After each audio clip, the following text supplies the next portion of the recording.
In the last segment of this art theft lecture, we're still looking at some of the more famous or noteworthy criminals who have stolen art. Stefan Breitweiser, for instance, is a waiter, and he began stealing art objects in 1995, and this guy stole anything he could get his hands on. He stole drawings, paintings, illuminated manuscripts, sculptures, silverware, and ivory carvings. By the time he was caught, he had stolen 239 objects from 172 different venues. And he lived at home with his mom, and he's about 23, 24 years old. He would cut these paintings from their frames and take them down the street to a carpenter, and not once did the carpenter ever ask, like, where are you getting these incredibly expensive paintings from? He would then hang these paintings on his wall. When the wall was filled, he would have rotating exhibitions. One of the reasons I think this guy is pretty cool is because at his trial he says, quote, "It became a compulsion. I wanted more and more, and I couldn't stop myself. I needed these objects, and they needed me." For his 24th birthday, he stole this painting. It was the most expensive painting he ever stole. It's valued at about $9 million, and he and his girlfriend stole it together. After Stefan is caught, the girlfriend calls the mom up and says, Stefan's in jail, the police are headed your way, and she does what any good mother would do, and she starts to destroy the evidence, including this painting by Boucher, which she's caught shoving down the garbage disposal. So in 2005, he's sentenced to 3 years in jail, but gets out after just 26 months, and he writes this book, Confessions of an Art Thief. But he is rearrested in 2011, trying to sell another stolen work of art. Now, these were some of the thieves that we know about. A lot of times art just turns back up in strange places. In this painting by Chagall, for instance, this is one of the paintings that were at the Jewish Museum of New York, stolen in January 2000, or excuse me, spring of 2001, and recovered in January 2002 in a postal sorting station in Topeka, Kansas, valued at $1 million.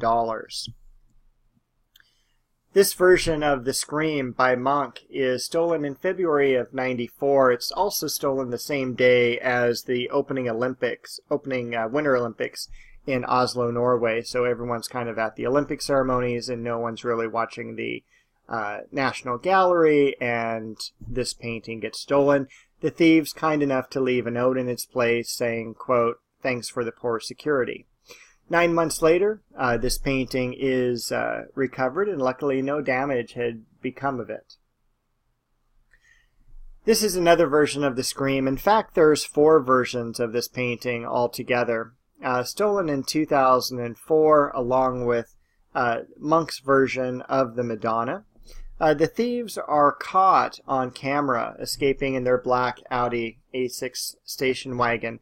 The gentleman at the far left has the Madonna painting, and he drops it twice on the way to the car. The thieves, or the security guards, when they're interviewed, say that these are the clumsiest thieves they had ever seen, and the reporter then asks, well, how did they get away with it then? And the security guard was like, well, they did have guns. The paintings were recovered 2 years later. However, you can see at the Madonna painting, we have some rips and tears on the right side, and the painting of The Scream, lower left, has irreparable water damage. Madonna with the Yarn Winder was in a castle up in Drumlanrig, Scotland, and 2 guys taking the castle tour grabbed the painting, which is attributed to Leonardo da Vinci, which means, in other words, it's very, very expensive. They literally jump out of the window, run across the castle grounds, and escape. This painting does turn up 4 years later in Glasgow. But these are also some of the lucky paintings. For instance, Matisse's Luxembourg Gardens disappeared in 2006. It has never been found. One of my favorite artists is Jean-Laurent Gérôme, and this is his Pool in the Harem, valued at over $1 million. The Vanderbilt murals, missing since 2002. These are worth $2 million each. Andrew Wyeth's Moon Madness, valued at over $3 million. Henry Moore's Reclining Figure. This is an artwork that was stolen from the artist's estate. The thieves stole a flatbed in order to steal this sculpture. Most likely it's been just melted down for scrap metal. Its insurance value is around $5.6 million. One of my favorite paintings, Audrey's White Duck, which is valued at over $8 million. Caravaggio's Nativity Scene, $20 million. Rembrandt's Storm on the Sea of Galilee, his only seascape, considered to be priceless. Along with Vermeer's The Concert, Vermeer only completed approximately 37 paintings. And Manet's Chez Tartone. Manet is the father of modern art, and his work is also considered priceless. And you can see in these last three works that these works were all stolen on the same date, March 18th, 1990. That's the day that the Isabella Stewart Gardner Museum in Boston was robbed. Middle of the night, you have policemen knocking on the doors. The security guards let them in, and they're not policemen.